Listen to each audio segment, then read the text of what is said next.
কারো হাত ভেঙে গেছে, কারো মাথা ফেটে গেছে, ক্যামেরা, ফোন সব ওই জিকে গৌসের ছাত্রদল যুব দলের সন্ত্রাসী বাহিনী সব নিয়ে গেছে।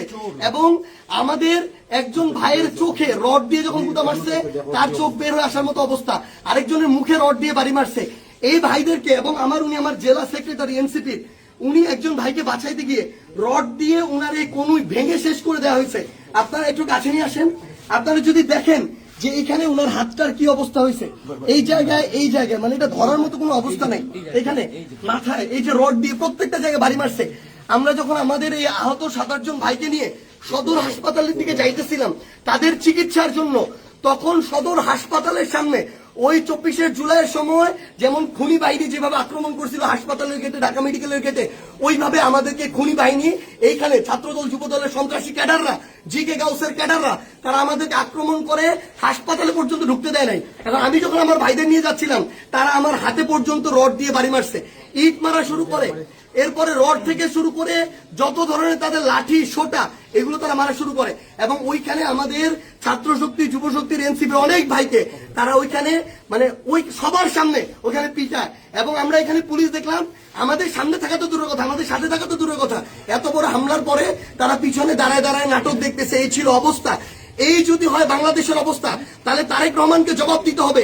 এটা কি তারেক রহমানের সন্ত্রাসী বাহিনী, যেই বাহিনী মানুষের উপরে এইভাবে শুধুমাত্র দ্বিমত করার কারণে, সমালোচনা করার কারণে এভাবে আক্রমণ করতেছে? সালাউদ্দিন আহমেদকে জবাব দিতে হবে। তারা কি এই জিকে গাউসদেরকে এই সন্ত্রাসী কার্যক্রমের টিকাদারি দিয়ে রাখছে কিনা, এর বিচার না হওয়া পর্যন্ত আমরা হবিগঞ্জে আছি। যদি পারে আমাদেরকে মেরে ফেলবে, এখান থেকে প্রয়োজনে আমাদের লাশ যাবে, কিন্তু এর বিচার, এর জবাব তারেক রহমানকে দিতে হবে। সংগ্রামী বন্ধুগণ, এ পর্যায়ে বক্তব্য বিএনপি ক্ষমতায় আসার পর খুব অল্প সময়ের মধ্যেই তার স্বরূপে ফিরে আসবে। আমরা এখন দেখতে পাচ্ছি ক্ষমতায় আসার 6 মাসও হয় নাই, বিএনপি তার সন্ত্রাসী রূপ উন্মোচন করেছে। আজকের এই হামলার মাধ্যমে প্রমাণিত হয় বিএনপি জুলাই বিপ্লব থেকে কোনো শিক্ষা নেয় নাই, বিএনপি আওয়ামী লীগের ফ্যাসিবাদ থেকে কোনো শিক্ষা লাভ করে নাই। বিএনপি আওয়ামী লীগের 17 বছরের ফ্যাসিবাদ থেকে বিএনপি শিক্ষা নিয়েছে কিভাবে এই বাংলাদেশের মধ্যে গণতন্ত্রের মোড়কে আরেকটা ফ্যাসিবাদ কায়েম করতে হয়।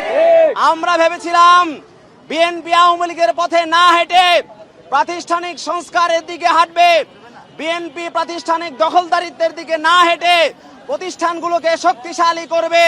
কিন্তু আমরা গত 6 মাসে বিএনপির যে রূপ দেখেছি, সেই রূপের মাধ্যমে জনগণের কাছে তা স্পষ্ট হয়ে গিয়েছে এই বাংলাদেশের মধ্যে গণতান্ত্রিক পদ্ধতিতে কোনদিনই বিএনপির পক্ষে ক্ষমতায় আসা সম্ভব নয়।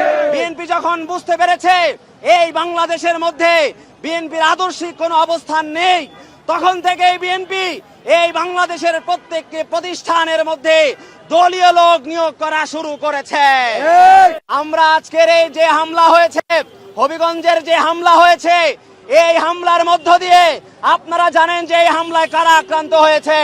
এই হামলায় আক্রান্ত হয়েছে জুলাই বিপ্লবের মহানায়ক সার্জিস আলম, এনসিপির মুখ্য সমন্বয়ক নাসিরউদ্দিন পাটোয়ারি, যাদের হাত ধরে এই বাংলাদেশ 17 বছরের ফ্যাসিবাদ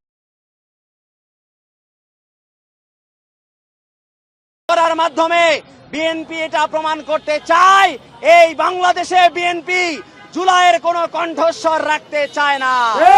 এই বাংলাদেশের মধ্যে বিএনপি জুলাইয়ের কণ্ঠস্বরকে ভয় পায়। এই বাংলাদেশের মধ্যে বিএনপি তরুণদের কণ্ঠস্বরকে ভয় পায়। এবং এই হামলার মধ্য দিয়ে এই বাংলাদেশ আবারও দেখেছে, বাংলাদেশ আবারও বিএনপির কালো যুগে পদার্পণ করেছে।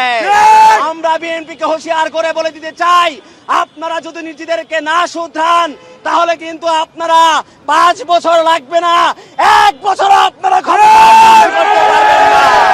বাংলাদেশের তরুণরা জাগ্রত আছে, আমরা জাগ্রত আছি। আমরা রক্ত থাকতে, জীবন থাকতে জুলাইয়ের আকাঙ্ক্ষা বাস্তবায়ন করব। সেজন্য যে কয়টা বিএনপিকে ক্ষমতা থেকে হটাতে হয়, আমরা সেই কয়টা বিএনপিকে ক্ষমতাচ্যুত করব। তাই আমরা আজকের এই সমাবেশ থেকে আমাদের ভাইদের উপর যারা হামলা করেছে তাদের দৃষ্টান্তমূলক শাস্তি এবং গ্রেফতারের দাবি জানিয়ে আমার বক্তব্য শেষ করলাম। ইনকিলাব, ইনকিলাব, জিন্দাবাদ, জিন্দাবাদ। আমার ভাইয়ের উপর হামলা কেন? ভাইয়ের উপর হামলা হামলা কেন?